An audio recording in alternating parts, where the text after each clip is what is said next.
swing and a ball popped up, foul ground, Santana under it, he's got it.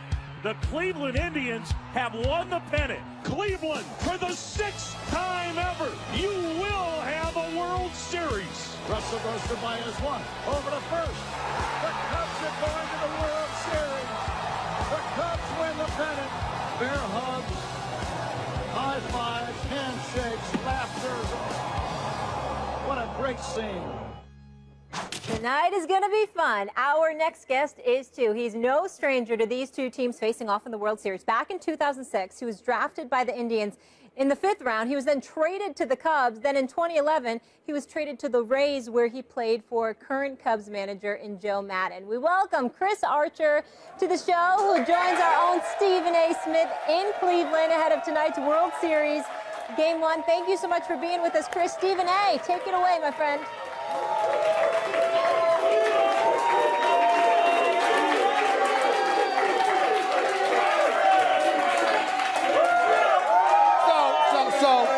So you're here because you in town, no doubt supporting some of your former peeps. I get all of that. But you felt the need to tweet me. Do I put? No, he could put this on. He could put. I'm not putting this on. Go ahead and put it on. No, I'm gonna pass. All right, you gonna pass? You gonna pass? Maybe later. But let me ask you this question. First of all, what you doing here? Specifically, yes, and sir. Secondly, what did you have a problem with me for? What you tweeted me for? Okay. What's the problem? Okay, all right. So I'm here doing some World Series coverage with ESPN, and I saw you dogging on my boy Kershaw yesterday. You were giving him a hard time, man, so I wanted to come up and see what the problem was. Are you going to sit here? Listen, Kershaw is one of the best pitchers ever. But are you going to sit here and defend his record in the postseason? I'm not necessarily defending his record in the postseason, but he is worth his contract because as a general manager making a business decision, you're looking at what he provides you over 34 or 35 starts during the regular season.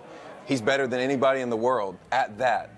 The postseason, I feel like it's more of an anomaly than it is actually who he is. So in other words, what you're saying, Chris, who happens to be a pitcher, by the way, what you're saying is that even though you show up to work once every 5 days, and even though you don't necessarily produce in the postseason when it counts, and even though you ain't a Madison Bumgarner, it's all right for you to get $215 million.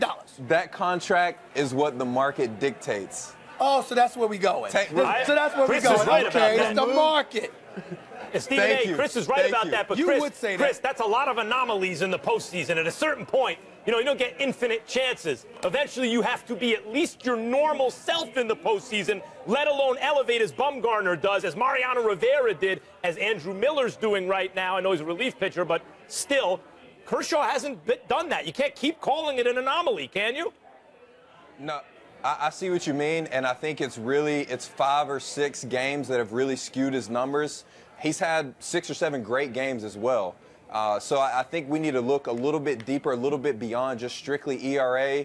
He does have an inning or two here or there where he does struggle. Yeah, but Chris, you can't brush past that because in 35 starts, he doesn't have 6 starts like he has in 10 or 12 starts in the postseason. He gets worse under pressure, period.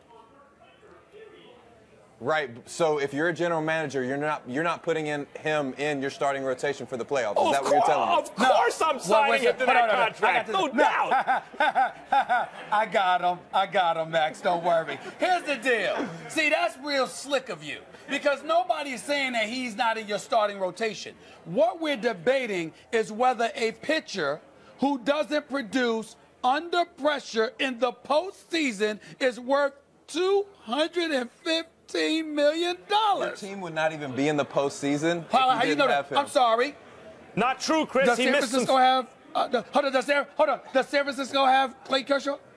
Did the St. Louis Cardinals have Clay Kershaw? The past 4 seasons, the Dodgers would have not made the postseason if he was not a part of that. Well, he was gone for 2 months. They were doing fine without him this year. Yeah, Chris, I don't know about that because you're assuming you replace him with a replacement level player. That money would be earmarked for another ace. And are you telling me Kershaw is 6 to 8 wins, which is usually the margin of victory for the Dodgers in that division, over the next ace? Because he's not 6 to 8 wins better than those other guys, and he only threw 150 innings this year. Okay, let me rephrase.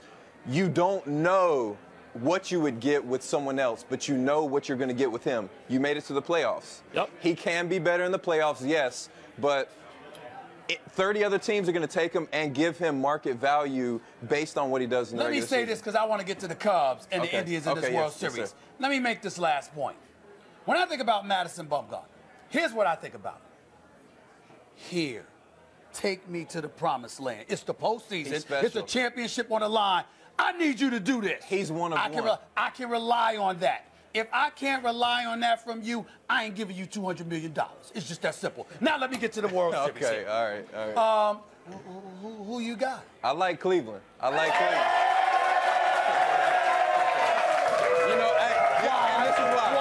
this is why. First of all, they were smart enough to draft me in 2006. Okay. So they got that on their side. Okay. I love their bullpen. I love what Andrew Miller can do. I'm very upset he's not with the Yankees, but go ahead. Or Chapman, for that matter. I love Lindor. I love the energy that he brings. Their defense is top notch. They have Corey Kluber on the mound tonight, who I think is a legitimate ace in the big leagues. ERA under 1, but that's going to change tonight. Go ahead. Okay, we'll see. But there's so many factors. I like that they have home field advantage. I like that the American League team won the World Series or won the All-Star game, gave them home field advantage. I think that's going to be huge for them. Who you got, Max? In the series or tonight? What are we talking about? What did we just been talking about? Man. I like the Cubs. I like the Cubs. I think the Cubs, you win 103 games in a regular season. You got arms that can miss bats. I like the Cubs. But I want to ask you about Andrew Miller since you brought him up, Chris. No.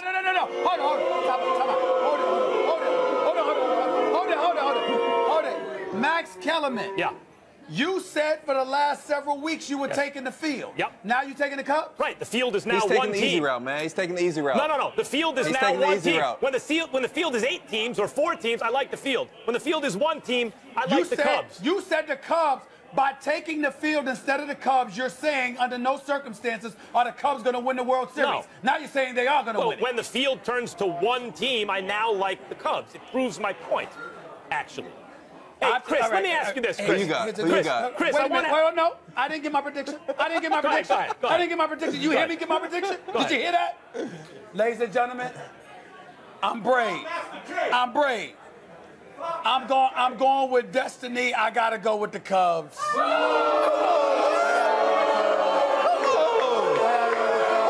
with you? I picked the Cubs. Unlike Max, I picked the Cubs before the playoffs arrived. And I'm staying with the Cubs. He did. He took them against the field. Hey, Chris, let me ask you this. You like Cleveland. I'm not waffling. I'm staying with the Cubs. Chris, you like Cleveland, and you brought up Andrew Miller, and the fact that they have Cody Allen, they have a closer, so they can use Andrew Miller as a relief ace. Guy on second base, they're up a run, fewer than 2 outs. Bring in a guy just to get the guys out. That's what Andrew Miller is for them. Is that the reason you like the Indians? Is that the X factor?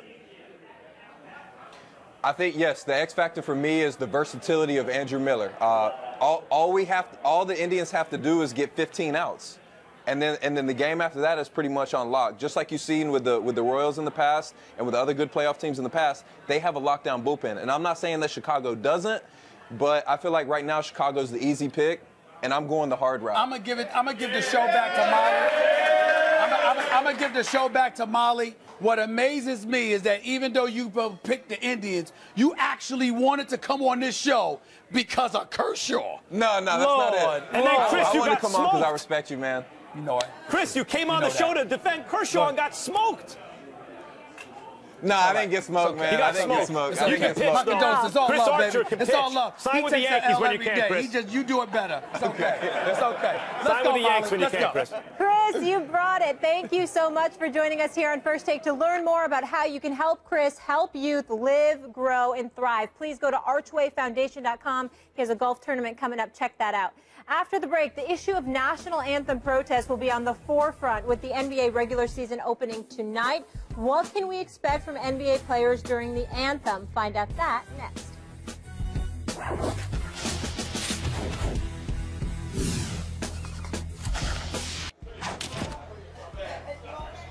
Welcome back to a special edition of First Take. Stephen A. is live in Believe Land where the crowd is fired up. There they are. about the World Series and the Cavs getting their rings. Again, we appreciate you guys all coming out. The NBA season kicks off tonight, where the defending champion Cleveland Cavaliers host the New York Knicks. Last month, LeBron said he supported Colin Kaepernick's right to protest the anthem, but he plans on standing. And Carmelo Anthony said he admires Kaepernick's protest, but says he will also stand. So unlike the NFL, the NBA has a rule that states players must stand respectfully during the playing of the national anthem before all games. Max, should players be protesting tonight? Yes, and I'll tell you why. The answer is yes, they should, and I'll tell you why. Because they should follow their conscience. And if there are 450 players in the league, 30 teams, 15 players on each roster, 450 players, and 1% of them feel that their conscience is telling them that they want to do this, and I would say based on what we've seen in the NFL, that's a pretty good guess. That's 4 or 5 guys who probably don't want to stand to make a statement. And if that's the case, especially we see this way this divides NFL locker rooms along racial lines, it's a youth issue, it's among African Americans especially, and this is a predominantly African American league, the NBA. If 4 or 5 guys at least conscience is telling them, that's 1% of the league, I shouldn't stand, then they shouldn't, especially because the commissioner, Adam Silver, has shown himself so far to be seemingly a socially conscious person who's encouraged protest on social issues. Whatever you think of whether it's right or wrong to stand, what it shows, whether it's immature or whether it's a responsible and courageous protest, whatever your feeling is, we know that many feel it's the right thing to do as a percentage of the population, even 1% in a large country. As I mentioned, that's 4 or 5 guys in the league. And if Adam Silver is, in fact, this kind of commissioner, and he inherited the rule, in the NFL, you're not obligated to stand. In the NBA, you are by the rule. If he inherited this rule, this is a good excuse to bring it to a head where he can actually either choose not to enforce it, and then we see it's a toothless rule, or he can maybe take it off the books or start that process. So I think it's important that the players follow what they think is right, and based on the numbers, I gotta believe there's at least a handful of players who would think it's right. Max, I'm going to respectfully disagree with you, as shocking as that may be, on this particular issue in terms of whether or not the players should protest tonight. Here's why. First of all, the statements have already been made. They've been made profoundly so. Now we've graduated to a point where we have to start asking ourselves, what exactly are you going to do with the noise that has been made by Colin Kaepernick, Eric Reed, and other various players throughout the NFL community? In the NBA, yes, there is a rule that stipulates you must stand to honor the national anthem. Yes, Colin Kaepernick took his position because he wanted to bring attention to racial injustice and prejudices that have been taking place in our community. But there comes a point in time where simply raising your fist or getting on one knee, the point is made. Now what are you going to do about it? Because certainly we have the bodies, we have the resources, and enough people in our nation are conscientious enough to take this to another level. When Chris Paul, Dwayne Wade, Carmelo Anthony, LeBron James introed the ESPYs to bring attention to some of the things that have taken place. Yes, it wasn't a polarizing issue because the things that they said and what they were bringing attention to, nobody could disagree with it, whereas people could disagree with Colin Kaepernick. And as wrong as I think those people were to disagree with him, because Colin Kaepernick did specifically point out that in no way was he pointing his finger at our military servicemen and women who honorably represent our nation and serve and protect us. The fact of the matter is there are a plethora of people within the United States of America that have adopted that position. And because they've adopted that position, you never know what the fallout is going to be. And we don't think enough about that sometimes. Certainly that shouldn't dissuade you from taking stances. But at the same time, you've got to reach a point where you're willing to ask yourself, how effective is it going to be, A, and B, what is the potential fallout to the potential benefit of it? We got a presidential election that has clearly divided our nation. You're forced to take one side or another. Colin Kaepernick has forced you to take one side or another. Everybody wants to stand up and tell these NBA players, even the average one or the less than average ones, the ones that are lucky to have a job, all right, take this position and fight for this and fight for that. And ain't a damn one of those individuals going to be around to help pay your bills when you can't find a damn job because you're being ostracized or victimized. I'm taking all of that into consideration. If none of this had ever happened, I would get you. But the fact that Colin Kaepernick and others have made the noise that they've made, and let us not forget that the NBA and the Players Association are in the throes of a collective bargaining agreement. That's what I wanted to bring up. And you've got to put yourself in a position where you can make some noise and you don't jeopardize the kind of cachet that you're building with that audience you're looking to patronize your product. You got to take all those things into consideration and be smart. I certainly respect that position. I think it's well thought out. I'm not arguing that you have to take a stance. I'm saying you should follow your conscience. And it's awfully convenient because there's a lot of money on the line in the CBA right now for some to argue to players. I'm not arguing that you're saying that here, but for some to get in players' ears now and say there's a tremendous amount of money on the line. This time, it's inconvenient to follow your conscience, so don't do it. You know, it seems to me like that's an awfully convenient thing to do. And when you get kind of the most credit and when I think you make the most change is when it's inconvenient to follow your conscience, which it would be here. I just think the players should do what they feel is right. Yeah, but sometimes what you think is right is detrimental to you and detrimental to the overall agenda. If this hadn't happened, that's one thing. But when the noise has already been made, chances are you're going to create more cynicism and bring more vitriol your way. But at the same time, it's not going to be effective. If it was going to really affect change, if it were a LeBron James or somebody of that magnitude, you would have a point. But LeBron James already said he's standing for the national anthem. He's not somebody that's going to take a knee or raise a fist. So if he's already taken that position and the popular marquee names in basketball have already decided to take that position, then we're talking about relatively marginal players that may end up taking these stances. And who the hell are they to do that? Some people might say. And that could lead to you being ostracized, and it may not be worth it when the point has already been made.